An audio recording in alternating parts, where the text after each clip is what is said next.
Okay, so from part A, you found out that the fourth roots of minus 12i are this one. I've marked them, so I'll just put them down. It's the fourth root of 12, e to the power of 3 pi over 8i. And this one over here is going to be fourth root of 12, e to the power of 7 pi over 8. They go every 4 pi over 8. This one is fourth root of 12, e to the power of minus pi over 8i. And finally, fourth root of 12, e to the power of minus 5 pi over 8i. Okay, so in part B, what you've been asked to do is to imagine this is a four-sided shape. It's actually a square.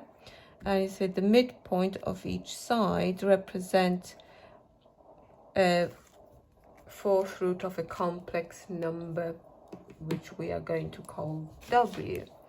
And we need to find that number.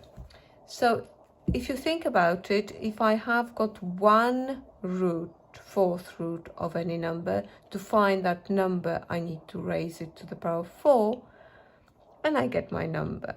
I don't need to find all of the roots. I just need 1 point.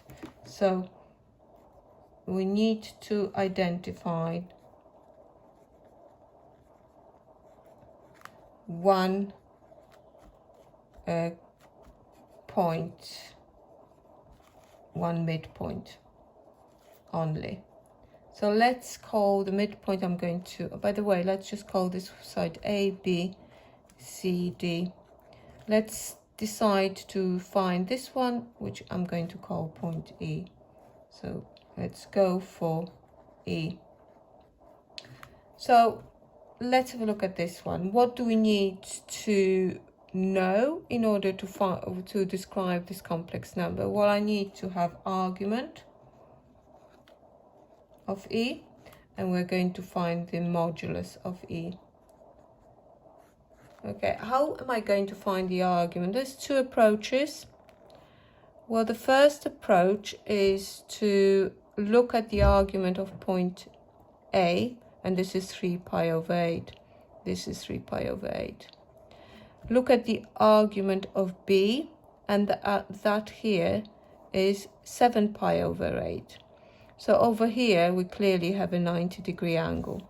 So halfway is going to be half of 90 degrees. So this is going to be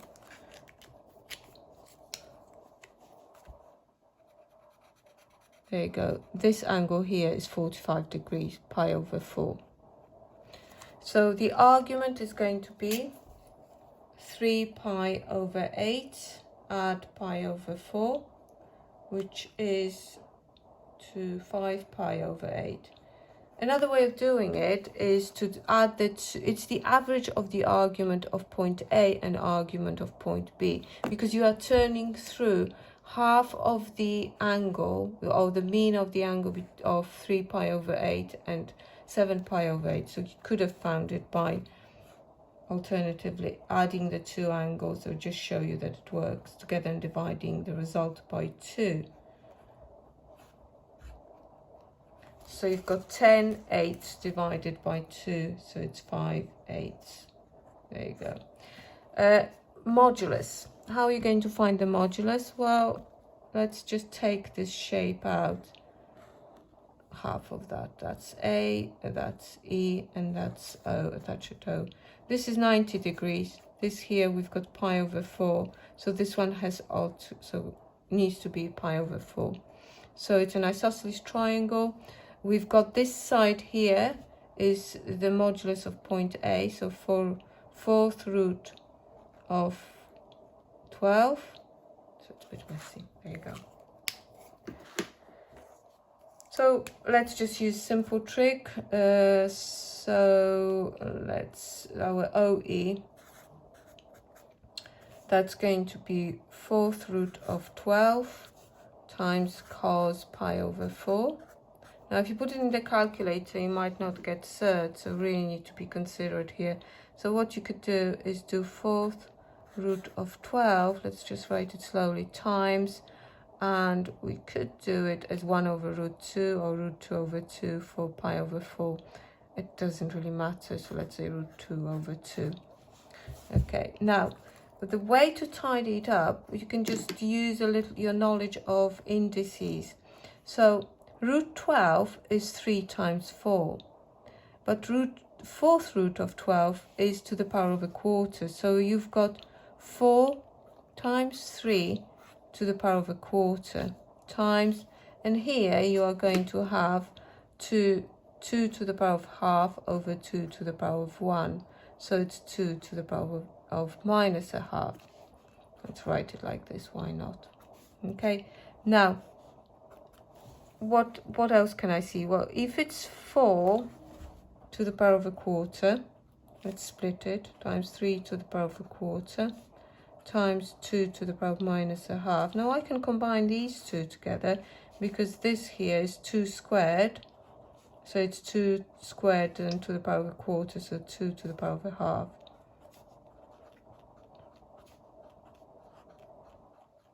And look at these two, that they will cancel. Okay, so because when you add the powers you get 2 to the power of 0. That's just one way of doing it. Okay, so it's going to be 4th root of 3. Okay, and we've got the argument. So our 4th root of w, because w is that number that you get when you find the 4th root of it, so it's going to be 4th root of 3, then e to the power of 5 pi over 8i. Now we are going to raise it to the power of 4 to get w, so you get 4th root of 3, all to the power of 4. So you get 3, and this one here is going to be 5 pi over 2i, and 5 pi over 2 is 2.5i, so it will be the same as pi over 2, which takes you to the imaginary axis, so it's 3i. That's the answer. Hope that helps.